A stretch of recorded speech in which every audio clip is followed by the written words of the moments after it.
calansida media ugu imaa warar xaqiiqo ku saleysan sirar qarsoon warar degdeg ah fadlan nala joog oo subscribe saar channelkeena haddii aad nagu cusub tahay mahadsanid kusoo dhawaada warka habeennimo calansida media fadlan haddaan ugu cusub tahay subscribe saar gombeelka furudaawo wararkii ugu dambeeyay waa habeennimo sabti soo galayso jimco ka bixayso qodobo xasaasi ah inoo soo socdo fadlan nala joog xog xasaasi ah xildhibaan ku baaqay in madaxweynaha waqtigiisa dhammaaday farmaajo laga hortagay isla markaasina uu damacsan yahay dalka inuu burburiyo ama uu xoog ku haysto Puntland iyo Jubbaland oo laba qodob kaga guuleystay madaxweynaha waqtigiisa dhammaaday ee farmaajo xildhibaan Cabdullaahi Maxamed Nuur oo loo yaqaano 30 milyan oo soo bandhigay laba qodob oo kala daran oo farmaajo damacsan yahay xildhibaan Cabdullaahi Nuur oo kamid ahay baarlamaanka golaha shacabka isla markaasina ku jiray liiska 15 xildhibaan ee laga mamnuucay fadhiyada baarlamaanka oo si adag kaga digay siyaasadda cusub ee la soo baxay madaxweynaha waqtigiisa dhammaaday ee farmaajo xildhibaanka ayaa ku jiray maalinta arbacadii dadkii laga celiyay bannaanka hore ee xarunta baarlamaanka Soomaaliya xildhibaan Cabdullaahi ayaa sheegay in farmaajo uu doonayo in madaxweyne aan sharci ahayn si ahaado oo isaga la isku dhiibo ama inuu dalka burburiyo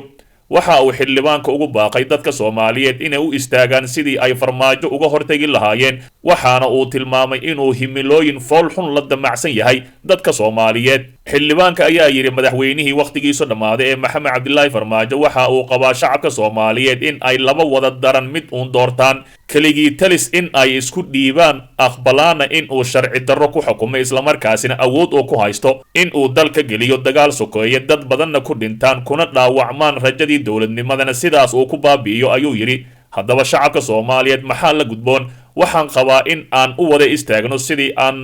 uga hortagi lahaynay himilooyinka wada foosha xun ee farmaajo rabo in uu ku fool xumeeyo Soomaalinimada una marno wada kasta aan ku xaqiijin karno inaan iska dulqaadno madaxweynaha waqtigiisa dhammaaday ee farmaajo si kastaba ha ahaatee xildhibaankani ayaa ka mid ahaa 15 xildhibaan ee laga mamnuucay golaha federaalka Soomaaliya ee baarlamaanka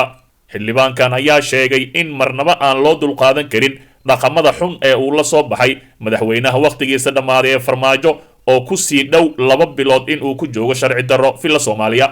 dhinaca kale shirka berita la filayo laba kamid ay shuruudihii Dani Axmed Madoobe oo la aqbalay kana guuleystay madaxweynaha waqtigiisa dhammaaday farmaajo beesha caalamka ayaa dadaal dheer kadib ku guuleysatay in shir isugu keento madaxda dowladda federaalka iyo madaxda dowlad goboleedyada shirkaasi oo maalinta berita ay ka furmaya afasyoone sida ay ogaatay calansida media isla markaasina ay xaqiijiyeen qaar ka mid ah maamul goboleedyada shirkani ayaa ah mid aan rasmi ahayn wuxuuna hordhac u yahay shirka wadatashiga qaran ee looga doodayo arrimaha doorashooyinka shirkani ayaa imaanaya iyada oo la aqbalay laba ka mid ah shuruudihii adkaa ee ay wateen madaxweynayaasha maamul goboleedyada Puntland iyo Jubbaland kow ajandaha shirka Axmed Madoobe iyo Dani ayaa doonaya in ka hor shirka wadatashiga laga wada hadlo ajandaha shirka qodobkan ayaa muhiim u ahaa Dani Axmed Madoobe oo doonayay in ajandaha lagu soo daro weerarkii ay ciidanka dowladda 19 Febraayo ku qaadeen dibadbaxayaashii Muqdisho iyo in musharaxiinta madaxweynaha waxay doonaysay in laga hadlo kaliya arrimaha doorashada Dani Axmed Madoobe ayaa sidoo kale doonaya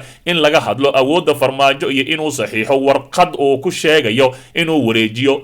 awoodda maadaama muddaxileedkiisii oo idlaaday laba goobjoogayaasha beesha caalamka Axmed Madoobe iyo Dani ayaa muddo ku adkaysanaya in beesha caalamka ay goobjoog ka noqoto shir kasta oo dhacaya maadaama farmaajo aan la aamini karin wax kasta oo lagu heshiiyo ayaga oo sheegay inaysan aamini karin madaxweyne farmaajo waqtigiisa dhammaaday dhowr jeer oo horay oo ay beesha caalamka sameysay dadaalo ay ku dhacayaan shirar ay goobjoog ka tahay waxaa xagal daaciyay fila Soomaaliya taasi oo horseeday in marar badan ay guul daraystaan dadaaladii wada hadallada sidaan xogta ku helnay shirka sabdiga oo berita dhacaya ayaa looga hadlayaa kaliya ajandaha shirka weyn waxaa sidoo kale goobjoog ka ahaan doona wakiilo ka socdo beesha caalamka taasi oo ka dhigan in la aqbalay laba ka mid ahi dalabyadii Axmed Madoobe iyo Dani sidaasina looga guuleystay madaxweynaha waqtigiisa dhammaaday ee doonayo in aan marnaba doorasho la qabanin laakiin lagu qabto gudaha fila Soomaaliya doorasho boob ahi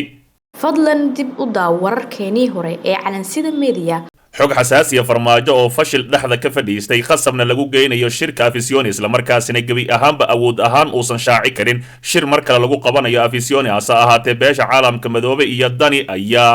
kala wareegay awoodii ku dhawaaqista shirka beesha caalamka iyo maamul goboleedyada dalka beesha caalamka oo in muddo ahi u sabraysay dhaqan xumida iyo fawdada uu farmaajo ka wada geedi socodka shirka doorashooyinka ayaa ugu dambeyntii waxaa lagu amray in uu iska soo xaadiriyo shirka maalinta sabdiga ah ee ka furmaya xarunta afisyoone filla Soomaaliya ayaa looga baran jiray in horey u shaaci jirta hase ahaatee waxaa la isku afkartay in gebi ahaanba awoodda filla Soomaaliya laga wareejiyo laguna wareejiyo xukuumadda xilgaarsiinta ahi shirka ayaa waxaa soo shaaciyay wasiirka warfaafinta Mr Dube farmaajo oo og in ay tala farihiisa ka baxday ayaa qoraal ugu dambeyntii u soo dhiibay kooxaha u adeega isaga ku sheegay in uu isaga fidiyay martiqaadka shirka taasi oo ah been abuur aan waxba ka jirin isla markaasina shirkaasi uusan waxba ku lahayn filla Soomaaliya hase ahaatee wasiir Dube ayaa yiri madaxweynaha ayaa martiqaad sameeyay hadalka ka soo baxay farmaajo ayaa waxa uu yaab iyo fajac ku noqday beesha caalamka iyo dowlad goboleedyada Puntland iyo Jubbaland oo dhammaantood la socday qaabka lagu amray farmaajo iyo kooxda u adeega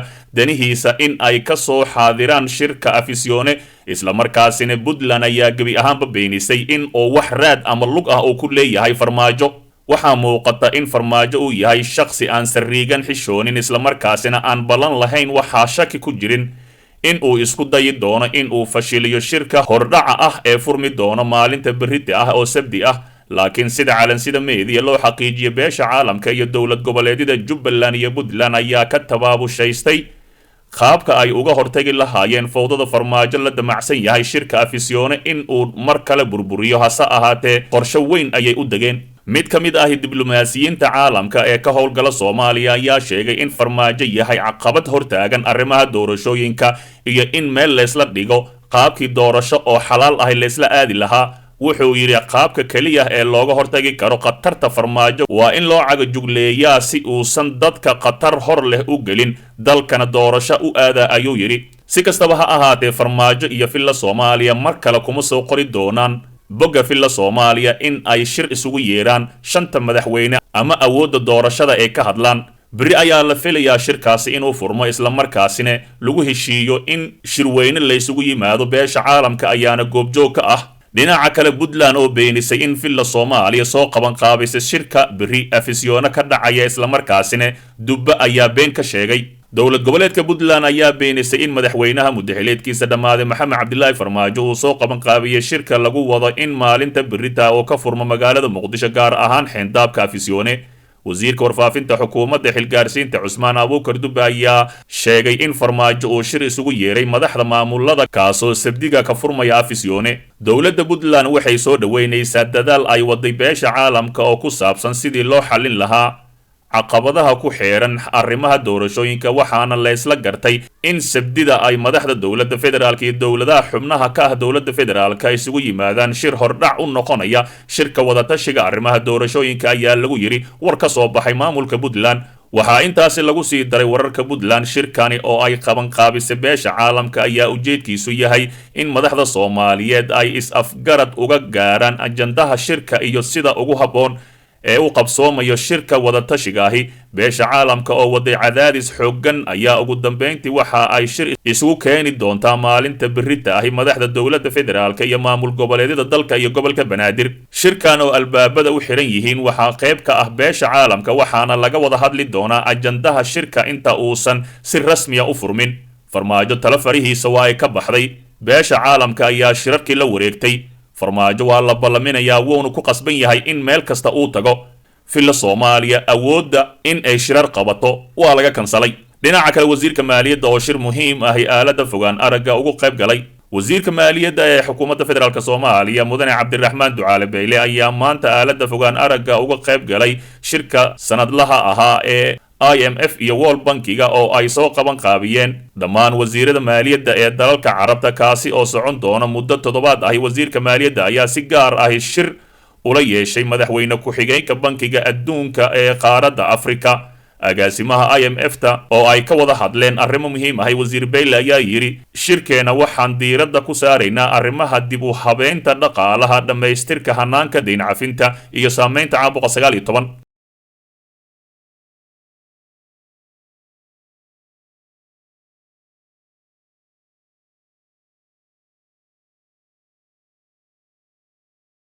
dhagaystow ogow haddaadan halka qayb ka noqon waxaad qayb ka tahay dhibaatada dalka calansida meediya ugu imaa warar xaqiiqa ku saleysan sirar qarsoon warar degdeg ah fadlan nala joog oo subscribe saar channelkeena haddii aad nagu cusub tahay mahadsanid